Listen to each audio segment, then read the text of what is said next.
Hello fellow adventurers and collectors, Filmaholic here. In today's episode we're going to be looking at another one-off kind of piece that I found. Now, I've been kind of going down a rabbit hole of just finding different dolls and whatnot, trying to figure out what would be the best to utilize in my action figure photography and what have you. So I joined a Facebook group that focuses on Japanese fashion dolls, and I came across this line called Universal Pooyan. Or I believe the designer is Universal Pooyan and the actual manufacturer is Blister Direct, I believe.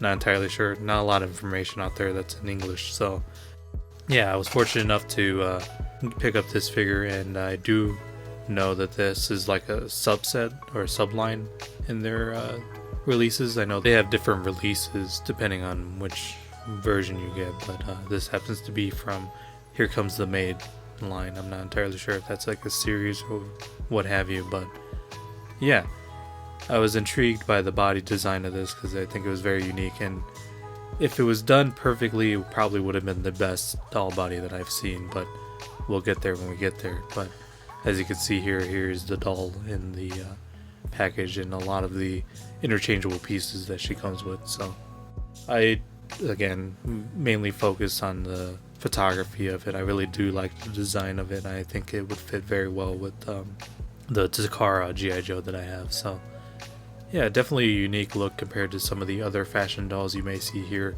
in the United States. It's got a more anime style look to it. Unfortunately, my biggest complaint with this came down to the tolerances of the body, and basically it boiled down to there wasn't enough resistance there, so she came kind of floppy. I took a bit of time, used some tape, and actually built up that tolerance again, and I think it's at a place where I better utilize it in my action figure photography. So something I've considered with this is actually cutting the hair to make it more of a bob cut, but we'll see. I'm not entirely sure about doing that because unfortunately this figure was a very expensive amount. But yeah, that being said, here you can see the body construction, and like I said, it's a very unique design, and I think would have been perfect had they continued to work on it a little bit more. From what I can gather, they're still in production, but just more on a smaller scale. And I also want to note that the body construction is completely different in that the legs peg directly into the torso. That's something you don't typically see. You usually see a T-joint and then that goes into the abdomen, but interesting design, and I think it works well here. I think there's enough articulation in the chest to get rid of that waist articulation. But yeah, interchangeable pieces. You have the double jointed knees and the simple jointed knees, but I went for the double jointed knees just because I think it had more posability. But here's the outfit that I ended up putting her in, so I think she'd fit well in my team that I'm forming. I'm not entirely sure what role she would play, but here's a look at her with the Takara G.I. Joe, and without the heels I think she's about the same size.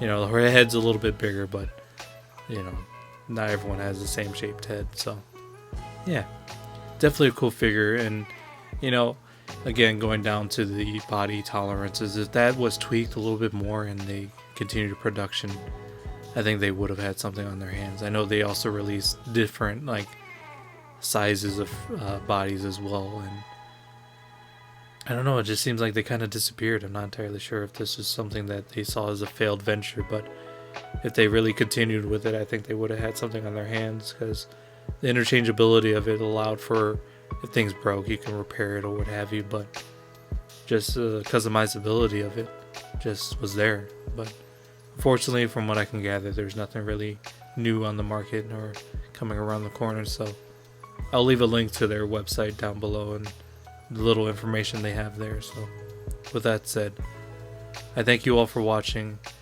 and if you liked what you saw here, please like, comment, and subscribe. I very much appreciate it. I'll catch you all next time.